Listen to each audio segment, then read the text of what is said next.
Ayan karong si manahan na mahatag ang 1 ka milyon ka pesos nga reward money nga gisaad sa dakbayan alang sa kasulbaran sa linuog nga pagpatay sa dalagita nga si Christine D. Silawan. Apan wala pay kisaw ang ubang mga ahensya ug individual nga unang may pahibaw nga mohatag usab og reward money.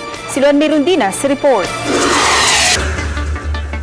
Gibutyag ni Mayor Paz Radaza nga aron transparent ang paghatag sa reward money, formal nilang ipahigayon ang turnover karong semanaha sa gisaad nga 1 ka milyon ka pesos nga reward money. Wala pa hinuon mohatag og klarong petsa o adlaw sa pagtugyan sa salapi. Basta within this week among gi-work out.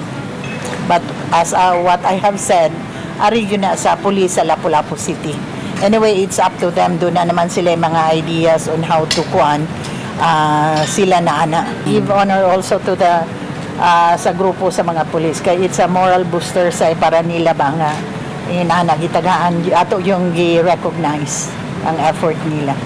Si Lapu-Lapu City Police Office Director, Police Colonel Limuel Obon, una nang mibutyag nga ihatag nila kini ngadto sa 5 ka mga informants lakip na sa live-in partner ni Renato Lienes ug sa mga higala nga nakatumbok sa suspitsado base sa kuha sa CCTV footage. Wala pa hinuoy kisaw gikan sa ubang mga ahensya sa gobyerno ug sa ubang pribadong individual nga mitanyag usab og salapi. Hinungdan nga miabot na sa 2 ka milyon ka pesos ang reward money. 500,000 pesos gikan sa Foreign National nga nagbase sa Leyte, 200,000 pesos gikan sa Cebu Provincial Council for the Welfare of Children, samtang tag 100,000 pesos nga gikan sa Police Regional Advisory Council, Office of the Presidential Assistant for the Visayas Michael Dino ug PhilPost Chairman Norman Fulgencio.